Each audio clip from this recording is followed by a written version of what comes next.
You don't need to be everywhere. You need a flow. Today, I'm walking you through the Content Cascade. One strong piece of content and a simple path that makes marketing manageable. Hi, I'm Trish, and this is Just a Number, the podcast for women 40 and up who are ready to stop waiting and start building from everything they already know. Part business, part unlearning, part confidence reset.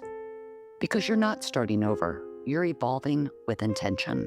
We're talking lived experience, career wisdom, passions, and hard-earned perspective, turned into content, courses, and offers that actually help people. We're not here to play by the rules. Let's build boldly, teach what we know, and make it count.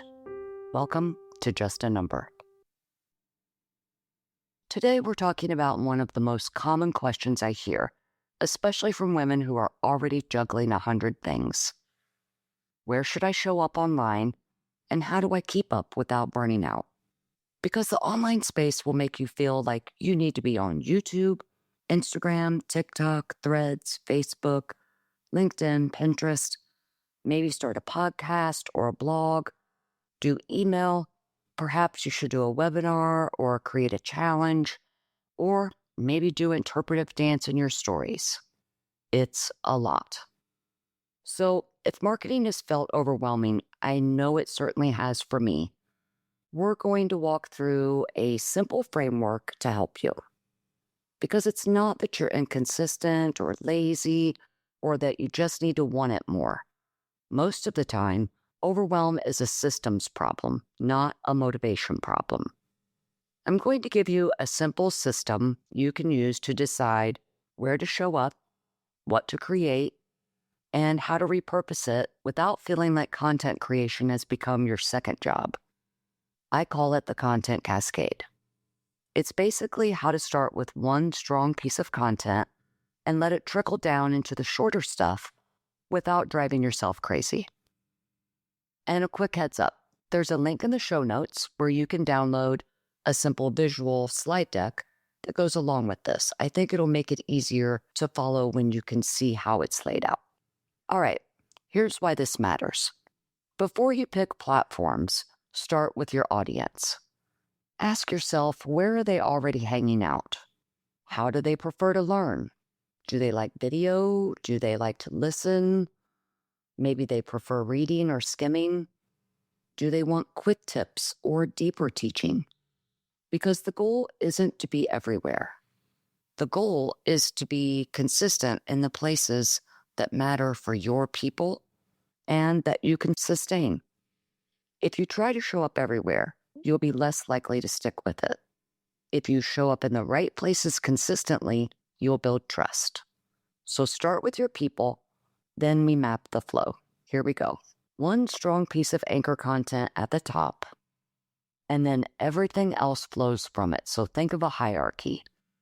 I'm going to give you the layers first, and then we'll break them down individually.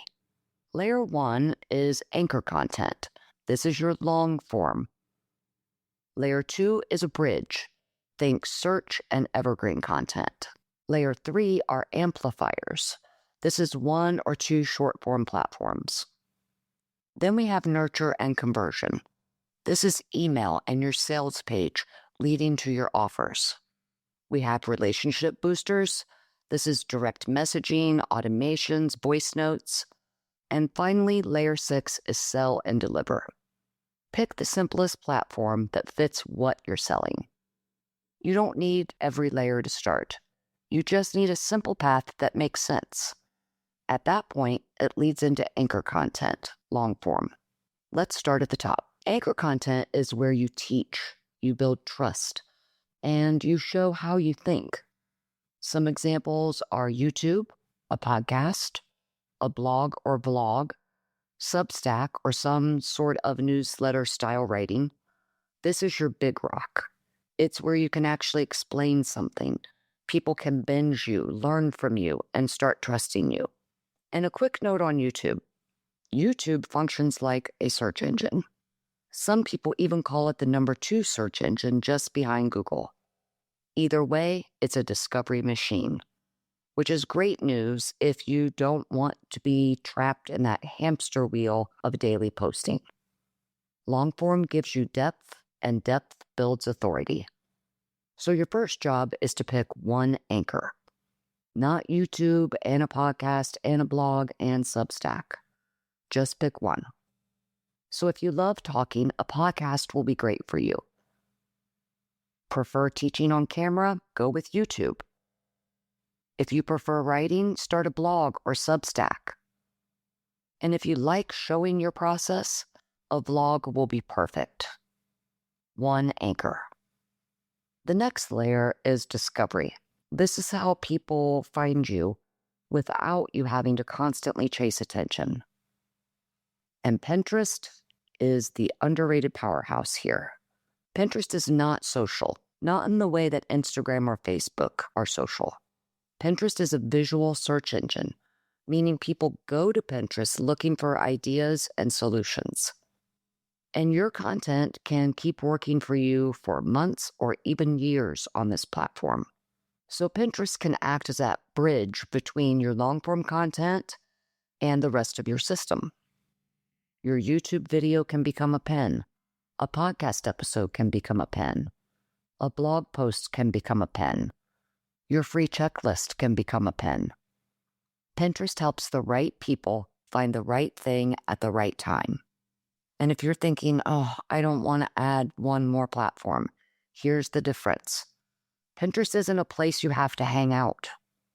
Pinterest is a place that you put your content and it does the work for you. It's like setting up signposts that keep pointing people back to you over and over again. Now we get to what most people think marketing is, short form.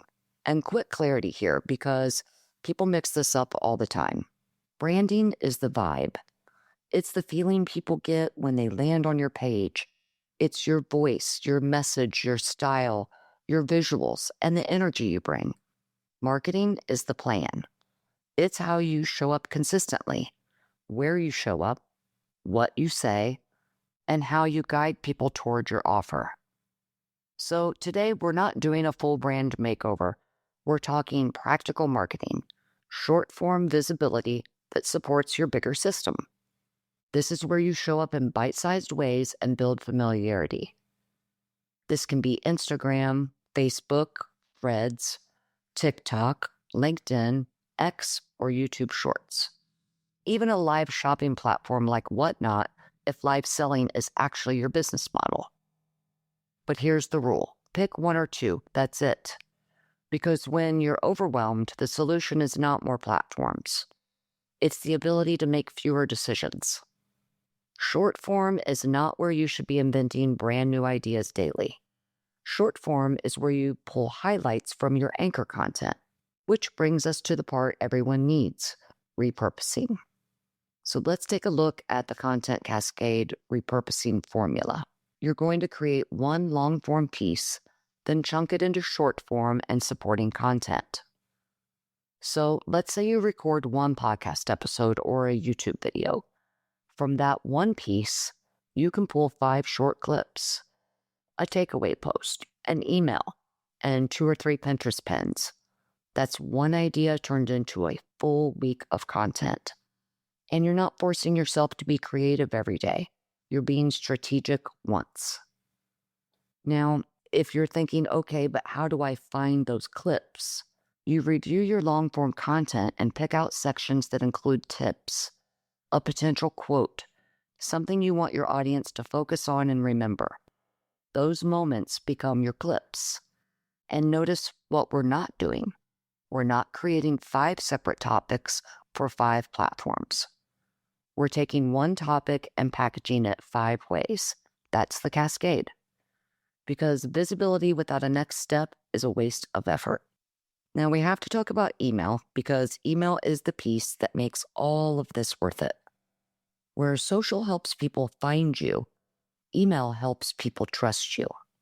Once someone joins your list, you can nurture them consistently without fighting an algorithm. You can teach them, share stories, build that like, know, and trust factor, and invite them into your world and your offers when it makes sense. Now, email can also be long form. Think of a weekly newsletter, a thoughtful email that teaches and guides. Those are all long form content. And here's the simplest model: send nurture emails and send offer emails. Your nurture email is value plus your personality. Your offer email is an invitation and the next step.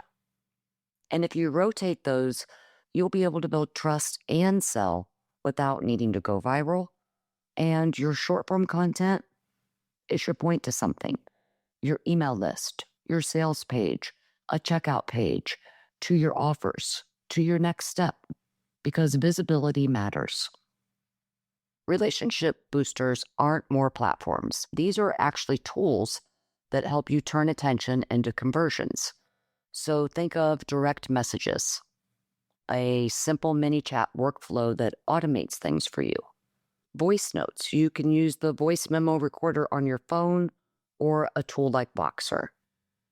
This is where a lot of conversions actually happen, especially for service offers, coaching, consulting, or higher touch programs, because sometimes people don't need another post. What they really need is a small moment of connection, a quick voice note, a thoughtful reply, a simple, "Hey, I saw your message, here's what I recommend." That builds trust fast.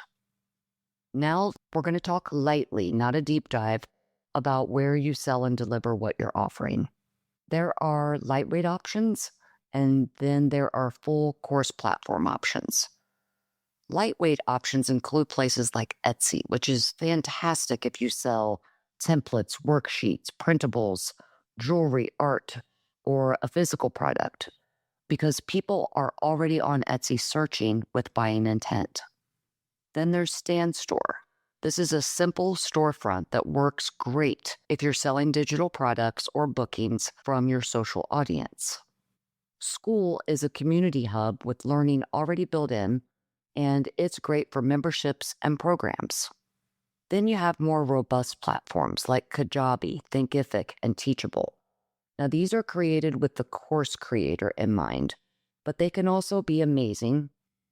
They do come with more features, more moving parts, and the price point can get quite high depending on what you decide to go with. And don't forget about your email platform. Many email platforms have a built-in way to sell. Also, your website may have a built-in way to sell. For example, I use Flowdesk for email, and it has a great checkout feature.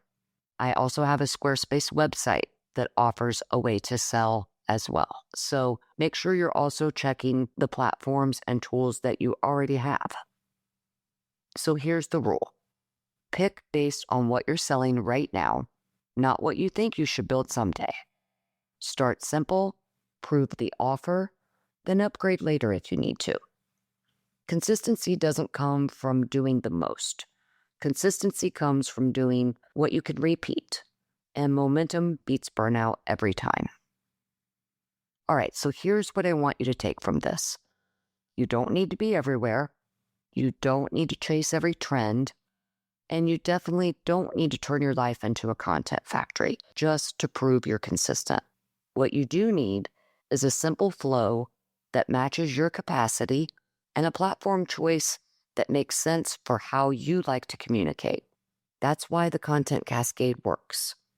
It gives you a simple way to start with one strong piece and let everything else flow from it so your marketing feels steady, not stressful. And again, if it helps to see it laid out visually, please don't forget to grab the free slide deck linked in the show notes. I think it'll make it a lot easier to follow along and understand how to use it. Thanks so much for hanging out with me today.